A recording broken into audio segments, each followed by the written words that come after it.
Molly and her, I love this on her application form back in 1951. My mom put that she was affectionate and good-tempered. It also says she's careless and that she was spastic, so I thought that was really interesting.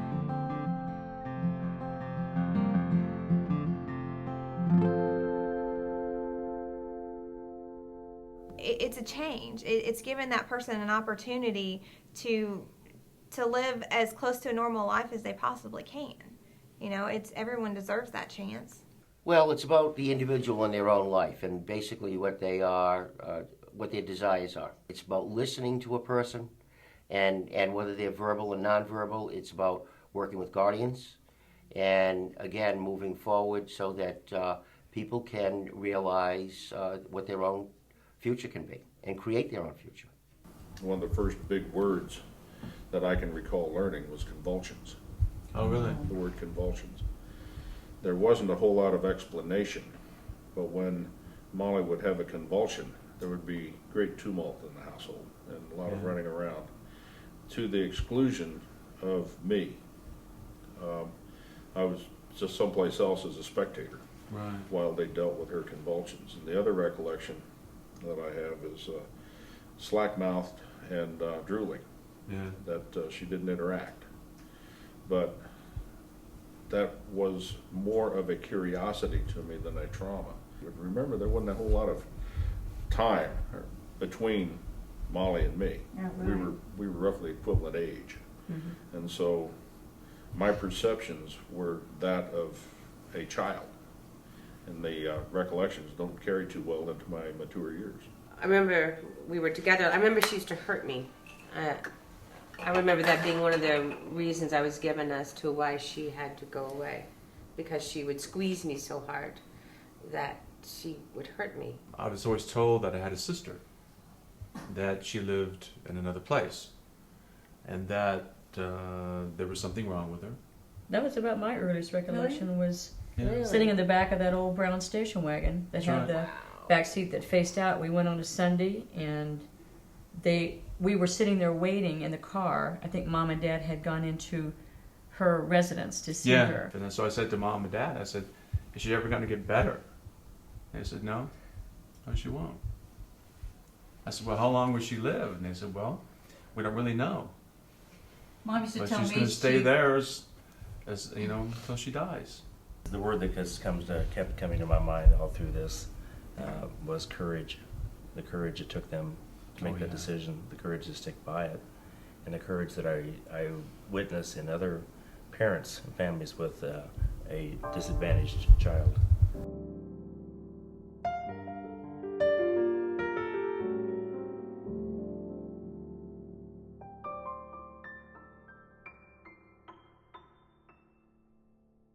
Molly was placed in the Marshall Hab Center in 1951. I wasn't born until 54. So I didn't really know her or much about her except for a visit every now and then. Like on her birthday or holidays, every now and then Mom and Dad would pile us all into a car and take us. But a lot of times we would be left in the station wagon until they found out whether Molly was having a good day or a bad day, and sometimes we got to see her, sometimes we didn't see her. When I was the last one left at home, and when everybody else was in school, then I would go with Mom and Dad, and they would always take me in rather than leave me in the car by myself. And I got to see Molly, and I'd always take a toy to give her to play with, and I got to see her and her environment, and was really interested in learning more about Molly, but Mom and Dad never really liked to talk about her too much. Mom always said that she wasn't expected to live beyond the age of 18, and so I was always expecting that when I was growing up. Is Molly going to die?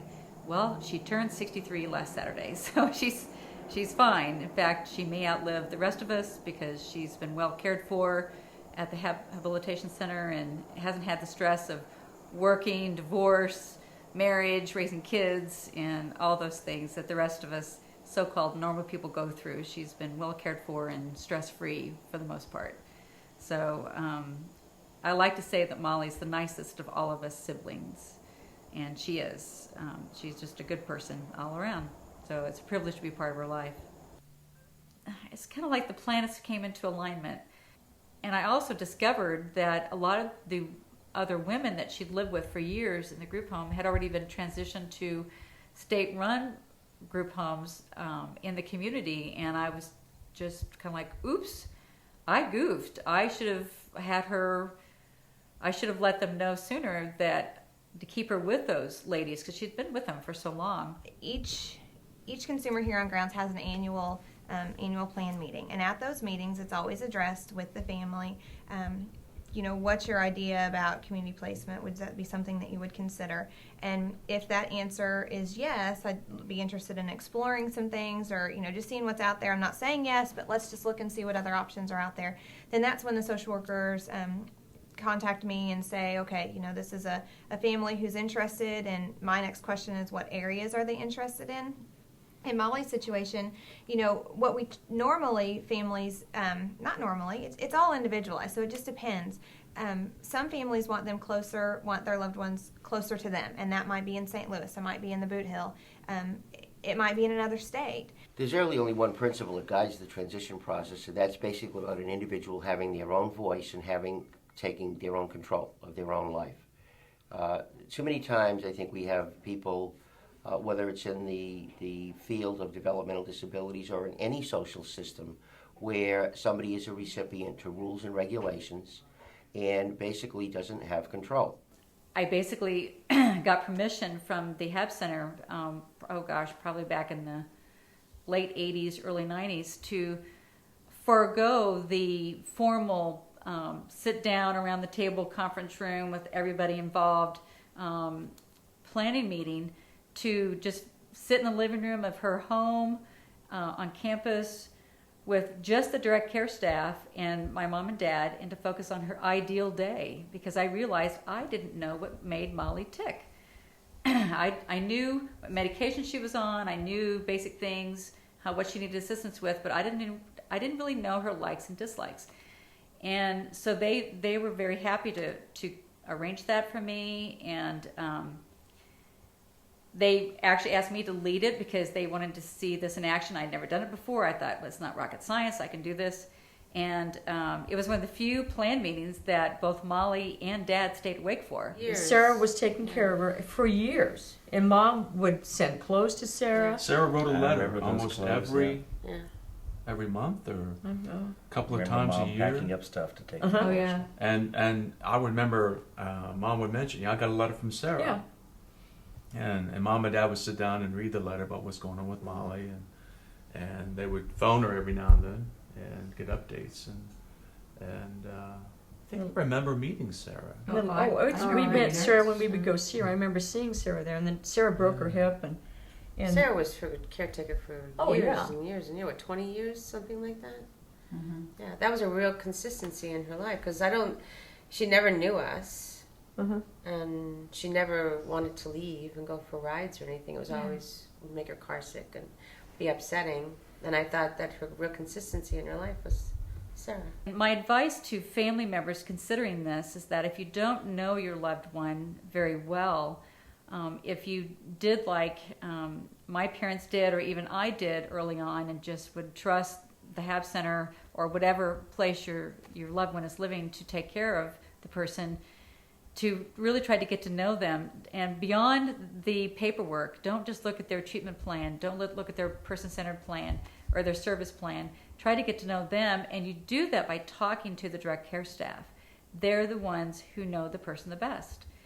So there's so many different things. When you work with people for so long, you pick up on many, many different things. You would be amazed. Does Molly let people hug her, or does she not like to be touched? She would let you do that. Because when she was little, she didn't want to be touched. Oh, actually, she loves to have her palm massage. I will massage her, just like the soft stuff. But when I start doing this, her hand just goes like that, and she likes that. Do you hug her though? No, I do not. But I kiss her. I give her a kiss. She doesn't pull away Oh, or no. anything. I think that she would probably, I just envision her standing, walking, with the gate belt, and if somebody were to hug her like that, she'd probably look at you like, what'd you do that for? She has that Like we that do look, when you that try to sad kiss look. us. Yeah. Yeah. Molly, she's got a mind of her own, very much so. But she could be a lot of fun. She'd get a big grin, and you knew she was going to get ready to do something. She loved to play ball, as you saw previous.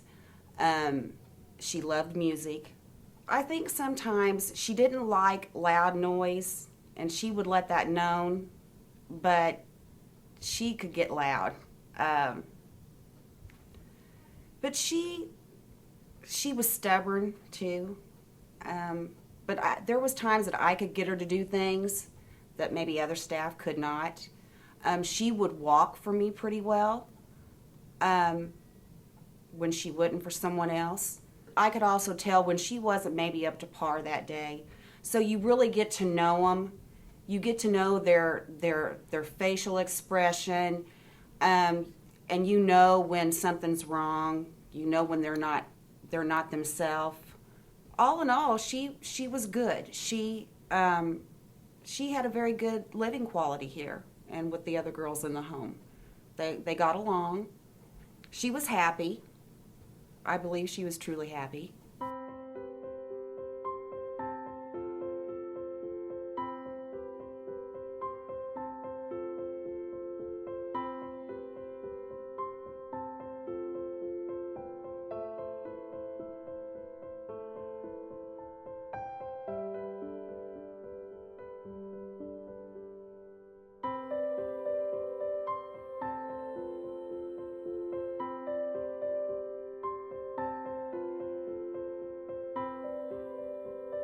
Took her to the home, took Molly out to see if her, the little things you might not think about. Make sure her wheelchair is going to fit through the door. Make sure it's going to, she's going to be able to navigate down the hallway and, have accessibility to her house. That's some things that you don't always just think about, the little things like that.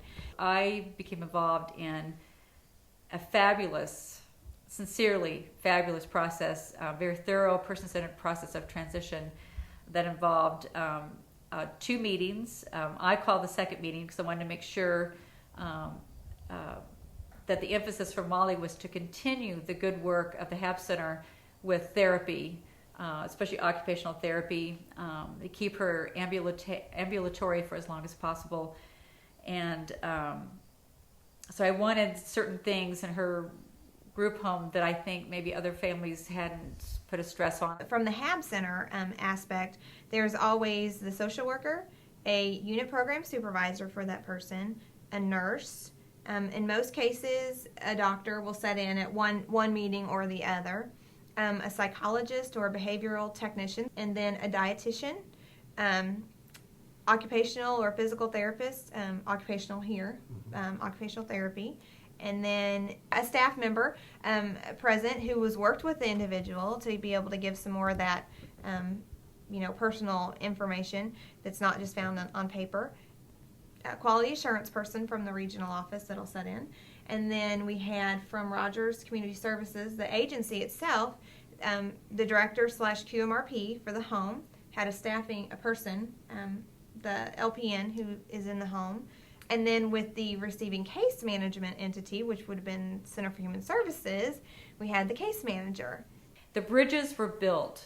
The bridges that need to be put in place to support a person in the community or anywhere that person is were all of a sudden just appeared, fell into place, whatever analogy you want to use. And I was just floored by how well it ran and how open the discussion was during the meeting. In fact, a lot of times I just would sit back and just watch them all do their thing, listen and observe, and then interject things on Molly's behalf, especially about the therapy thing. Therapy. I want the standing table. I want this. I want that. She's going to need this. I want to consult with the speech therapist. And they were like, whatever I requested was not an obstacle. And that was just, wow, amazing. So I think the division and the HAB Center and all the parties involved have made the transition process a very good process to go through. As a family member, I felt so reassured that she was going to be as well taken care of in the community as she was at the HAB Center, that all these parties were going to be looking out over her as guardian angels, doing their jobs, that the direct care staff were definitely going to be good and respectful of Molly and respectful of me and my desires and hopes for her. But also as a professional, I saw all the things that the department and the Division of Developmental Disabilities have worked so hard to do in action. It was the person-centeredness, transition process, bridge building in action. How do you feel about the fact that I've made the decision for Molly to move out of the HAB Center into the community? At first, my reaction was that it's regrettable because I think it was politically motivated with the state cutting off funding and wanting to shut down very successful and useful facilities. And so I was looking at it resentful in a broad sense, not just from Molly's perspective, but the more that you have shared with us about this, the benefits of this transition, and that it's not going to be a big impersonal group home where these residents are going to be lumped together with no supervision and is warehoused. That the way you described it is just wonderful, and now I'm grateful that it's going to be this beneficial for her and the other residents. Mm-hmm. Dutch, what about you? What do you think about it? I trust your good judgment, your experience, and your expertise. You're willing to be critical when criticism is necessary. And I read very carefully what you wrote and sent by email. And you saw my reply. You know, I concur. Okay. Which, in the world that I spent a lot of time in, is unqualified approval.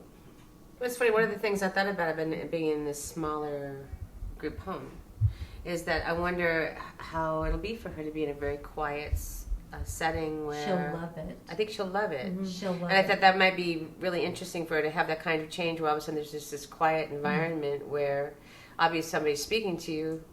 That's what's happening at the moment. There's no all this other stuff going on. It's all centered around the term quality of life. Mm-hmm. And that's the hope for the future, that she maintains or improves quality of life. From everything that you've said, she's there. And they're still going to take her on the trips that they would when she was at the HAB Center. Absolutely. The HAB Center staff went over to the home and shadowed the staff there to kind of, and will shadow her when she comes over. Yes, right? yeah, and then the home staff went to the HAB Center and shadowed the bathing process, the feeding process, all that stuff, the interaction, and it's going to work together. They're really going to work together, which is why it just made sense to keep her in Marshall. That's her home community, and yeah, they'll be there to help. And they'll still take her out on the day trips. They're going to try and get her into the pool, Swimming. let her swim, which is another reason why we didn't do the peg tube last week when they wanted to. But having seen her over the last several years and these transitions, I feel better. I feel much better about her because I realize that she is in the best place she could be in, and that she, again, has had opportunities that she would never have had if she lived with us. It's new territory for people. I think we, the state, the division, the staff, need to be very supportive, need to be very patient, need to take this from an educational standpoint about exploring with people, so that if they want to continue with that process, that's fine. If they get to a certain point, if a person gets to a certain point and says, this is not for me, I'd rather stay at the HAB Center, then they stay at the HAB Center. There is no preconceived notion about people need to move. This is about a choice that an individual has. We have an obligation, I think, to work with folks, to educate folks, to say that, you know, there are other possibilities out there.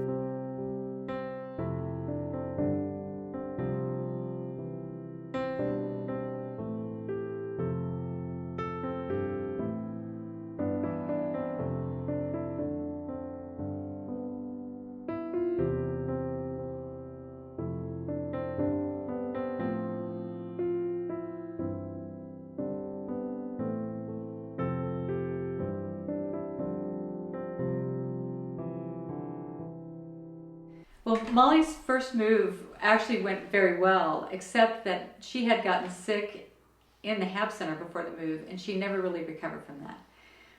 She would just get recurring illnesses every 3 to 4 weeks, like clockwork, and was in the hospital every month from July through January.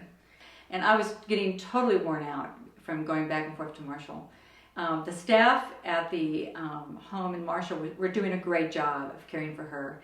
It just, nobody could figure out why she was getting so sick. And so University Hospital did a really good, thorough evaluation of her and took a different spin on things. My sister Janie really helped me out a lot with trying to help diagnose and test, less tests for things we haven't done before. And she got much better in December, went back home to Marshall, to the ISL there.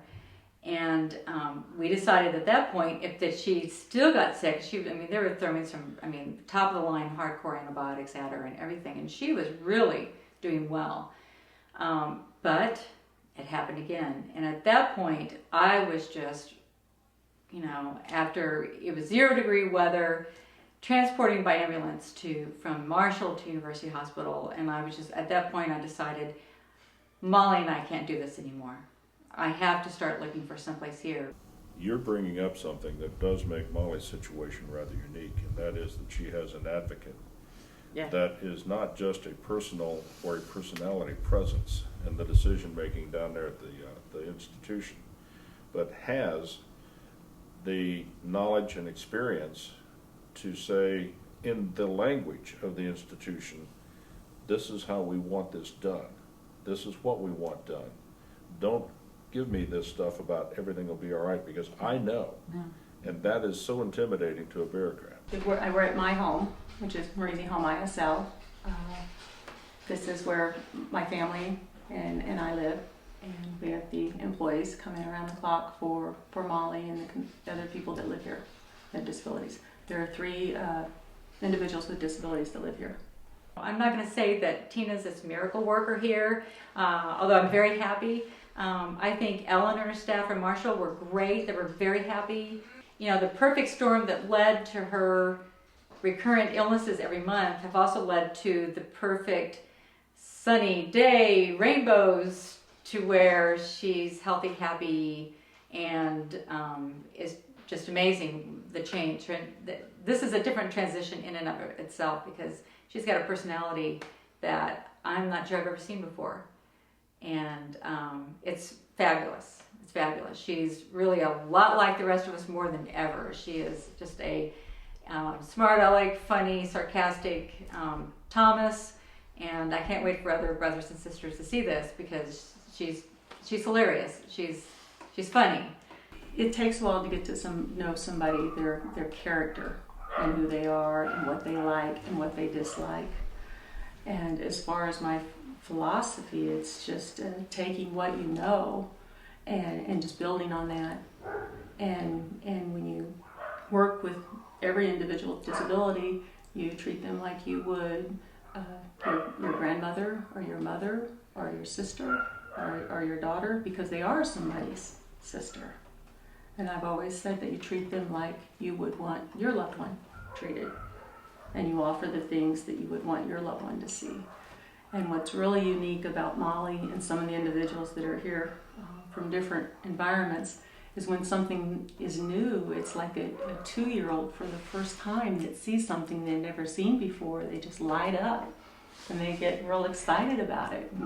And that's neat. That's rewarding for me, is to introduce them to things that maybe they haven't seen or have done before that I'm able to do. Like with Maverick. I don't know if she's ever thrown a dog or ball for a dog to play fetch before. I don't know if she's had that opportunity. But with the occupational therapist, we're looking at aquatic therapy, swimming and different things. And what we'll do is just try different things and see what she likes and what she responds to, and just build on that. The communication systems, we're working on different communication systems so that she can let us know when she wants to get up or what she wants to eat, and giving her those choices. I think with Molly, in individuals. You really have to look at their personalities and give them a reason to thrive. A reason to do things, motivation, reason to motivate them. And I think if they're happy, I told Tish, I said, I want to find out what she likes and she doesn't like. I was ready for her to get healthy so we could get to work. Because I wanted to know what we could, do to build on it. I may leave in a year or a few months to go back to the farm, but yet I don't want Molly to leave this place. And we'll have to Skype. Yes. And but I want people to be a part of her life here that know her through me and can become part of her. I've got a coworker whose daughter saw the pictures via Facebook and just said, "What a beautiful person this is."